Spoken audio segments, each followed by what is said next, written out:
할렐루야. 오늘도 새벽 묵상으로 주님의 말씀 앞에 또 기도의 자리로 나오신 여러분 한 분 한 분을 주님의 이름으로 축복합니다. 오늘 우리가 함께 묵상할 말씀은 골로새서 4장 2절부터 9절까지의 말씀입니다. 기도를 계속하고 기도에 감사함으로 깨어 있으라. 또한 우리를 위하여 기도하되 하나님이 전도할 문을 우리에게 열어주사 그리스도의 비밀을 말하게 하시기를 구하라. 내가 이 일 때문에 매임을 당하였노라. 그리하면 내가 마땅히 할 말로써 이 비밀을 나타내리라. 외인에게 대해서는 지혜로 행하여 세월을 아끼라. 너희 말을 항상 은혜 가운데서 소금으로 맛을 낸과 같이 하라. 그리하면 각 사람에게 마땅히 대답할 것을 알리라. 두기고가 내 사정을 다 너희에게 알려주리니 그는 사랑받는 현재요 신실한 일꾼이요 주 안에서 함께 종이 된 자니라. 내가 그를 특별히 너희에게 보내는 것은 너희로 우리 사정을 알게 하고 너희 마음을 위로하게 하려 함이라.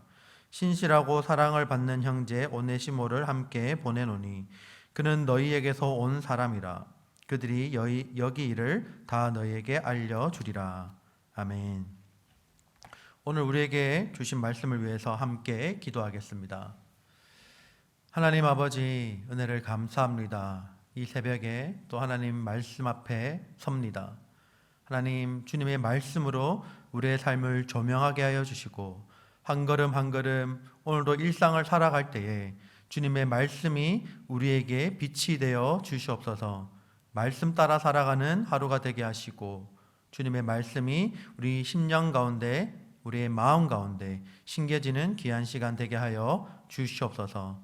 감사드리며 예수님 이름으로 기도드립니다. 아멘.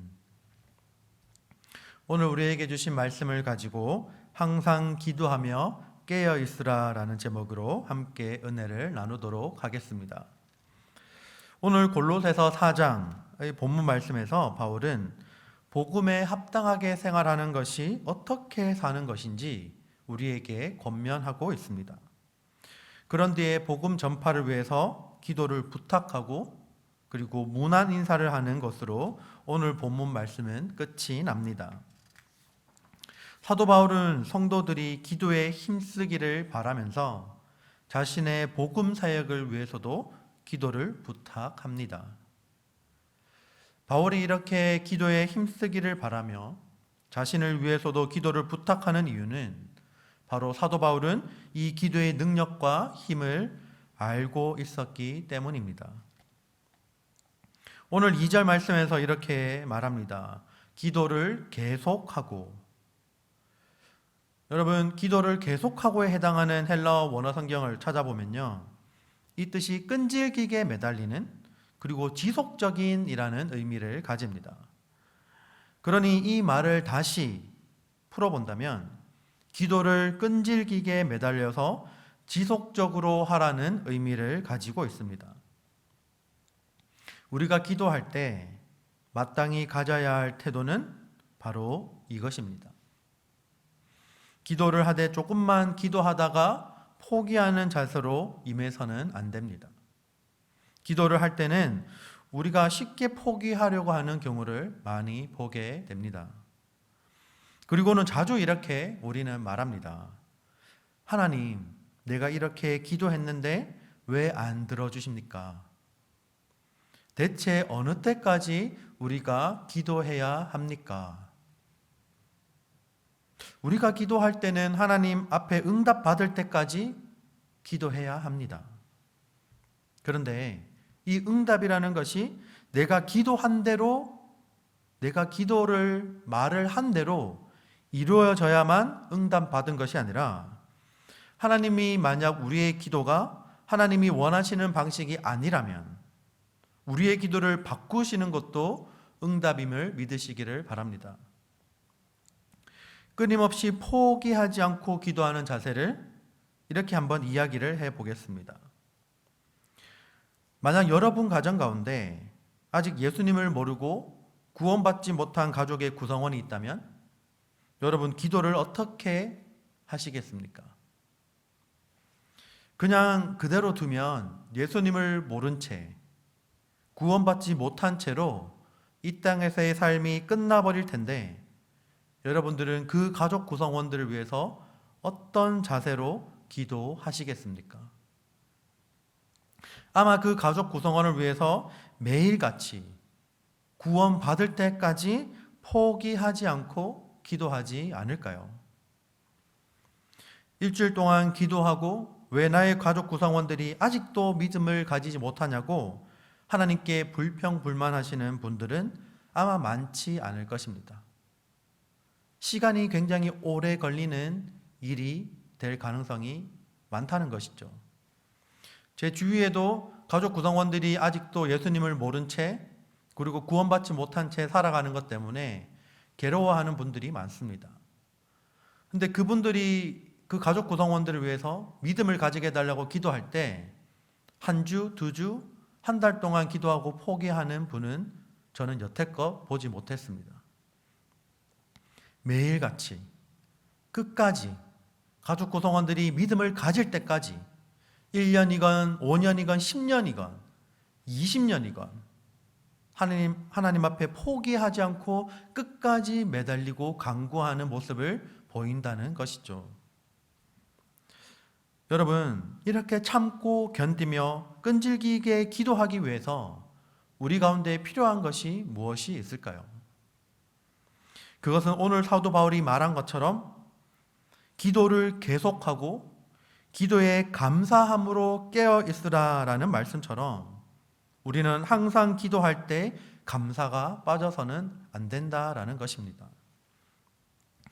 감사가 없이는 기도가 오래 지속될 수가 없습니다. 우리가 습관적으로 하나님께 기도할 때 하나님 감사합니다 이렇게 많이 기도합니다. 하지만 굉장히 간단한 말처럼 보이는 이 하나님 감사합니다라는 이 말에 이 감사가 가지는 능력은 우리가 생각하는 것보다 훨씬 더 크다는 것을 아셔야 한다는 것입니다. 시편 100편 4절 말씀에 이렇게 기록합니다. 감사함으로 그 문에 들어가며 찬송함으로 그의 궁정에 들어가며 그에게 감사하며 그의 이름을 송축할지어다. 아멘. 감사가 빠진다면 우리는 기도할 능력을 상실하게 되는 것입니다. 우리에게 감사의 능력을 또 잘 보여주는 예를 요한복음 11장에서도 찾아볼 수 있습니다. 여러분들도 잘 알다시피 요한복음에 보면 나사로의 이야기가 나옵니다. 베다니 동네에 예수님을 잘 따르던 3남매가 있었는데 예수님도 그들을 사랑하셨죠. 그런데 3남매 중에 2자매의 오라버니인 이 나사로가 병에 걸려 죽게 되었습니다. 예수님께서는 그가 죽어서 무덤에 들어간 지 나흘 후에야 베다니에 오셨고 그의 무덤 앞에 가셨습니다. 그리고 주위에 있던 사람들에게 무덤 앞에 돌을 옮겨 놓으라 하신 다음에 하나님께 기도하셨습니다. 예수님께서 이때 하신 기도의 내용이 무엇이었을까요? 요한복음 11장 41절 말씀에 이렇게 기록합니다. 돌을 옮겨 놓으니 예수께서 눈을 들어 우러러 보시고 이르시되 아버지여 내 말을 들으신 것을 감사하나이다. 말씀에 나오는 그대로 예수님께서 드린 기도의 내용은 바로 감사였습니다. 이런 죽음이나 무덤과 같은 문제 앞에서도 불평이나 원망하지 않고 먼저 하나님 아버지께 감사하는 것이 예수님이 우리에게 보여주신 기도의 태도였습니다. 여러분, 오늘 말씀처럼 이 새벽을 시작하며 주신 말씀을 통해 여러분들에게 기도에 대한 마음이 다시 회복되기를 소망합니다. 여러분들의 삶에서 감사함으로 하나님께 끈질기게 지속적으로 포기하지 않고 기도할 수 있는 은혜가 있기를 주님의 이름으로 축복합니다. 오늘 우리에게 주신 이 말씀을 기억하며 함께 기도하기를 원합니다. 오늘 우리에게 주신 말씀처럼 하나님, 우리가 우리의 삶 가운데 감사가 회복되기를 소망합니다. 우리의 삶 가운데 하나님께 감사함으로 끈질기고 지속적으로 하나님께 기도할 수 있는 그 마음을 우리에게 부어달라고 이 시간 기도하기를 원합니다. 그리고 오늘은 특별히 목요일입니다. 우리 가정을 위해서 기도해 주시길 바랍니다. 제가 오늘 말씀 가운데 언급했던 것처럼 여러분 가정 가운데 만약 아직 예수님을 모르고 구원받지 못한 가족의 구성원이 있다면 그 가족 구성원들을 위해서 정말 간절하게 하나님께 기도할 수 있기를 바랍니다. 그리고 또한 여러분들 가정 가운데 특별히 몸이 아프신 분들이 계시다면 하나님의 그 치유의 손으로 치료해 달라고 기도해 주시기 바랍니다. 또 끝으로 우리 바울 공동체를 위해서 함께 기도해 주시기 바랍니다. 우리 바울 공동체가 하나님이 기뻐하시는 이 교회의 든든한 공동체가 되게 해달라고 기도합시다.